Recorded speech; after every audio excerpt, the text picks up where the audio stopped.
Alors Élodie, merci de nous recevoir pour Concert Mag. Merci à vous, c'est chouette. Oui. Ça fait plaisir. Alors on vous a vu pour la première fois à la télévision dans The Voice, mais qu'est-ce que vous a donné envie de faire de la musique? Alors, qu'est-ce qui m'a donné envie de faire de la musique? Ouh là là, je sais pas vraiment, c'est une question qui est compliquée. J'ai commencé toute petite en fait à chanter, vraiment, naturellement. Mes parents ils écoutaient énormément de musique, alors pas de chansons françaises, vraiment. On écoutait un peu évidemment, on écoutait du Eddie Mitchell, on écoutait du Goldman, on écoutait Moa, on écoutait des artistes comme ça. Il y en a plein d'autres évidemment, mais j'étais plus branchée à Michael Jackson, Queen et tous les groupes comme ça. Voilà, j'adorais vraiment la musique anglo-saxonne. Et en fait, c'est venu super naturellement quand je dansais, quand j'étais toute petite sur du Michael Jackson, je m'amusais à chanter tout le temps, je gazouillais. J'ai commencé par gazouiller, après je me suis mise à chanter et j'ai vraiment commencé à 16 ans la musique. Vous avez atteint la demi-finale de l'émission. Ouais. Qu'est-ce que vous en retenez de cette expérience? J'en retiens tellement de choses en fait. C'est fou parce que dans tout ce que j'ai appris, ça a pris une grande place dans ma vie, ça a changé beaucoup de choses. Et déjà, je suis éternellement reconnaissante à cette émission parce qu'effectivement, ça donne la chance à des jeunes artistes de pouvoir montrer ce qu'ils ont de s'exprimer en fait. Ça leur donne la chance de s'exprimer et ça m'a permis moi d'assumer des choses que j'assumais pas, de prendre des risques sur des morceaux où je ne me serais jamais tentée, je ne me serais jamais laissé faire quoi, dans des interprétations. Je veux dire, aux Joséphine, je ne serais jamais allée voir par moi-même. Et heureusement que la prod a poussé dans ce sens-là, Mika, etc. et ma coach m'ont poussé à faire ce morceau. Et grâce au public aussi, c'était un vote du public ce soir. J'en retire plein de choses en fait, plein de bonnes ondes surtout et plein de copains surtout. Justement, j'allais vous poser la question, vous avez gardé des contacts avec les candidats? J'ai revu Maximilien et Edith la semaine dernière. J'ai revu Manon il n'y a pas longtemps quand on a enregistré le site d'action avec Résiste. Et oui, on garde contact forcément tous entre nous. Après, la vie fait que nos chemins, surtout dans la musique, je veux dire, on n'est pas tous sur Paris, on n'est pas tous. On prend des chemins très très différents, on n'a pas les mêmes carrières, ce qui est normal. Donc du coup, on se croise de temps en temps. Je veux dire, Kenji, je l'ai croisé cet été, l'été dernier. Alors, on avait fait TF1 et je l'ai croisé, on a passé un moment à discuter. Ça fait vraiment beaucoup de bien de le revoir et c'est vrai que c'est un chouette copain quoi. Donc voilà, ça des bons souvenirs avec des gens bien. Donc vous avez une actualité importante puisque vous avez le spectacle Résiste, actuellement en tournée, bientôt de retour à Paris même, et vous avez aussi le single que vous avez sorti, l'album que vous avez sorti, plus le concert qui arrive bientôt à Paris. Comment vous arrivez à concilier les deux? Alors là, le concert à Paris, il tombe bien, si je puis dire, parce qu'on n'a pas pu taper sur une date le week-end, donc c'était pas évident. On a choisi un mercredi soir, ce qui n'est pas facile pour attirer du public. Un mercredi soir, les gens travaillent, les gens ne sont pas forcément sur Paris, mais c'est mon premier concert parisien.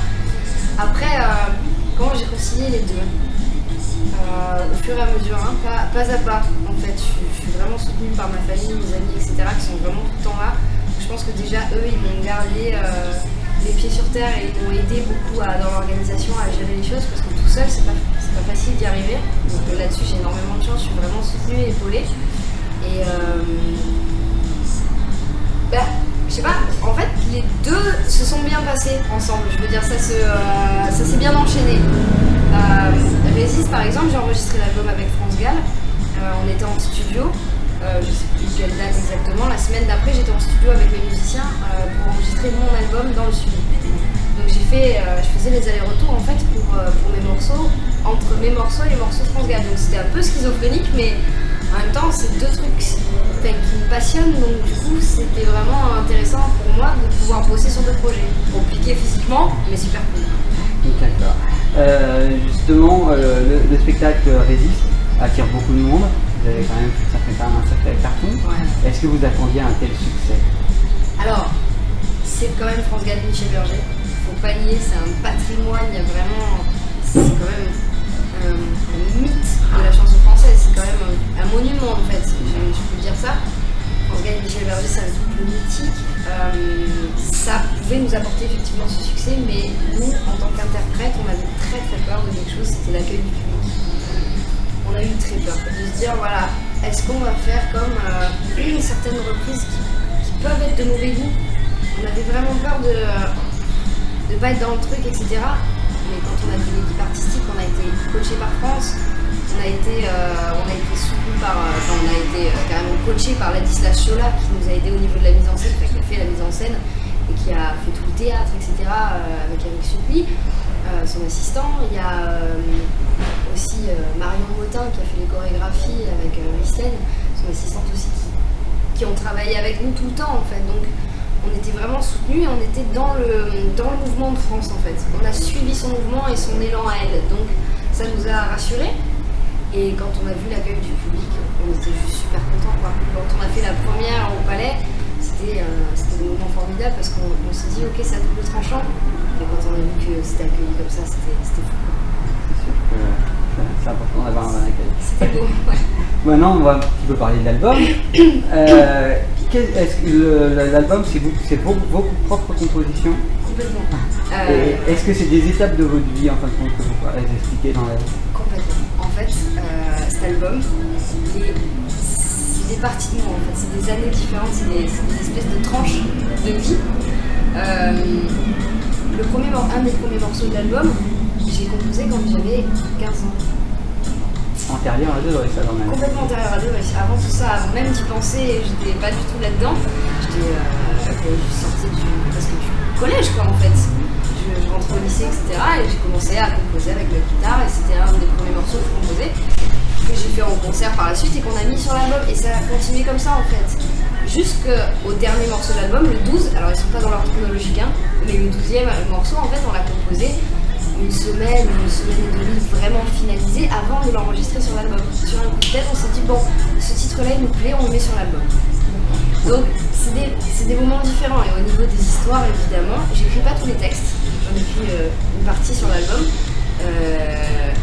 cela, moi j'ai un style d'écriture où je vais parler de mes histoires plutôt que de mon ressenti, je vais avoir un style d'écriture qui va parler de choses que j'ai vues et que je connais et je travaille aussi avec mon meilleur ami qui est aussi mon parolier, Raphaël Gérard qui fait des livres aussi, qui est auteur et lui, il va écrire sur des histoires comme L'Affectueuse, comme Psycho, La Martyre. Il va raconter des histoires de trois nanas complètement déjantées, nos héroïnes un peu de l'album. Elles sortent de son imagination, forcément inspirées de petits caractères qu'on a l'un et l'autre, parce que c'est mon meilleur ami, donc effectivement on est super complices. Mais voilà, cet album, c'est des tranches de vie, en même temps, c'est des histoires que lui a réussi aussi à amener dans l'écriture et qui, moi, m'ont inspiré après pour composer la musique. Après, je parle beaucoup, hein, je suis désolée, mais c'est un peu long à expliquer. Pour la composition, on a fait le travail à l'ancienne. On n'a pas bossé vraiment avec un arrangeur qui te dit, comme ça se passe maintenant, voilà, je te donne un morceau, je vais faire les trucs, machin, et je t'ai arrangé tout et t'as plus qu'à chanter dessus. J'ai composé les lignes de guitare, les lignes de voix, et au fur et à mesure, en fait, les morceaux, au fil des années, et au fil des semaines pour certains qui sont vachement plus récents, ils ont évolué avec mes musiciens en fait. On a vraiment eu un travail de groupe et c'est pour ça que je suis super fière de cet album, c'est que il est de moi, mais il est aussi de tous les musiciens qui m'ont accompagné. Et pas forcément que ceux qui ont travaillé sur l'album en finalité, c'est aussi tous les musiciens qui ont partagé mon aventure, un petit bout de ma vie aussi. Ils ont leur patte dedans. Donc, c'est un premier album, j'ai voulu mettre plein de choses musicalement et je pense qu'il y a plein de gens aussi qui ont participé à ce truc-là. Donc vraiment, voilà, j'en suis ouais, on le ressent déjà au niveau du style musical, toutes les chansons sont un peu différentes, le tempo, le style de musique, un peu jazz, un peu... voilà, c'est vraiment... ça peut être déconcertant, mais c'était vraiment un souhait ça. C'était une des questions que j'avais posées, donc mais du coup voilà. Non, c'était un album à plusieurs styles musicaux. Pourquoi autant de couleurs musicales différentes dans cet album? Alors, ça rejoint les strates de vie, en fait, le fait que je les ai composés sur plusieurs temps de vie différents, où j'ai moi aussi évolué, et j'ai 20 ans. Donc, mon style musical, j'ai une idée globale de la couleur que j'aime, mais j'ai envie d'essayer plein de trucs. Et j'ai pas envie, surtout, de faire un album, je suis désolée, commercial, avec 12 chansons, 12 fois la même. Je trouve ça super triste. C'est très bien. Je trouve ça très très triste. Après, c'est un super méga risque qui me plaît, qui peut déplaire fortement au niveau commercial, parce que c'est pas très commercial effectivement, mais je me régale quand en concert je passe d'un pop rock comme les saisons à la Martyre en passant par des chansons qui sont complètement inédites, la cerise ou voilà, il y a plein de morceaux, c'est que des univers différents, mais le but est de, par chanson, changer d'univers. C'est pas grave, les gens ils sont intelligents quand ils viennent au concert, ils sont capables de se dire ok, c'était un morceau de rock, tiens, repart en bossa. Ils sont capables de réagir. Je pense qu'il faut pas prendre les gens pour des imbéciles et qu'ils sont tout à fait capables d'écouter. Ça, je pense que ça peut, si on se conditionne et qu'on sait qu'on va voir un artiste comme ça, je pense que ça peut pas choquer énormément, je pense pas. Oui, j'avoue que j'ai écouté l'album et c'est vrai que justement, je trouve ça agréable de pouvoir changer de... On s'ennuie pas, et tant que les gens ils ressentent quelque chose quand ils écoutent la musique, j'ai tout gagné. Le but c'est que, voilà, quand vous écoutez l'affectueuse, si vous arrivez à mettre, je sais pas, une silhouette, un visage, à imaginer la ruelle sombre dans laquelle elle se balade, et le gars qu'elle attrape, à qui elle fait la misère, si vous arrivez à vous visualiser ça, j'ai gagné. C'est mon boulot en fait. Mon métier c'est vous faire avoir des images dans votre tête. Et si jamais vous sortez du concert en vous disant ok, j'ai pas tout aimé, c'est pas grave. Ça arrive, hein, dans un temps on peut pas tout aimer, mais c'est pas évident de dire ça quand on est artiste parce qu'on aimerait qu'on aime toutes nos chansons, mais honnêtement c'est pas possible. Donc tant que vous avez eu des images vous et que ça vous a plu, certains trucs, et vous êtes dit tiens j'ai pensé à ça, j'ai pensé à ça, j'ai pensé à ça, j'ai pensé à ça, je pouvais être contente. Voilà, c'est pour ça qu'il y a plein de couleurs. Toutes les chansons de cet album doivent être importantes pour vous, mais laquelle elle n'est plus particulièrement votre préférée dans l'album? C'est compliqué. J'aime beaucoup les saisons. Voilà, j'aime les saisons parce que c'est une vraie histoire d'amour. Je pense que c'est un texte qui est puissant. C'est pas moi qui l'ai écrit, celle-là, c'est mon meilleur ami, Andrea, qui a écrit ce morceau.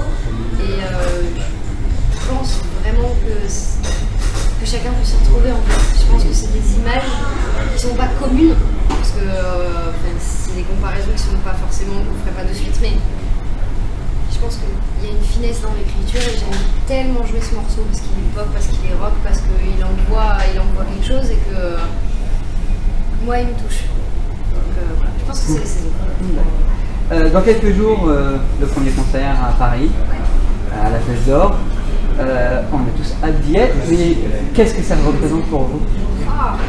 Ce premier concert, c'est un peu un challenge quand même. Hein. C'est un gros challenge. Moi, je suis pas signée en maison de disque, j'ai pas de tourneur, je suis en autoproduction, on appelle ça comme ça. Et donc, je fais tout moi-même.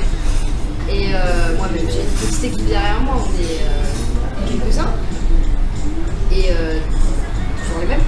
Et du coup, on fait ça avec nos moyens pour l'instant, parce que voilà, la vie fait que pour l'instant, voilà, ça avance petit à petit. J'ai 20 ans encore une fois. Donc, un, c'est un gros challenge. Et deux, j'ai hâte de faire écouter les chansons. Parce que j'ai des gens qui comptent énormément pour moi, qui sont chers à mon cœur, qui vont venir au spectacle. Et j'ai hâte d'entendre leur avis en fait, j'attends vraiment des avis constructifs, etc. Et pas forcément un jugement, mais j'attends qu'ils viennent au spectacle et j'ai envie de leur donner plein de choses en fait.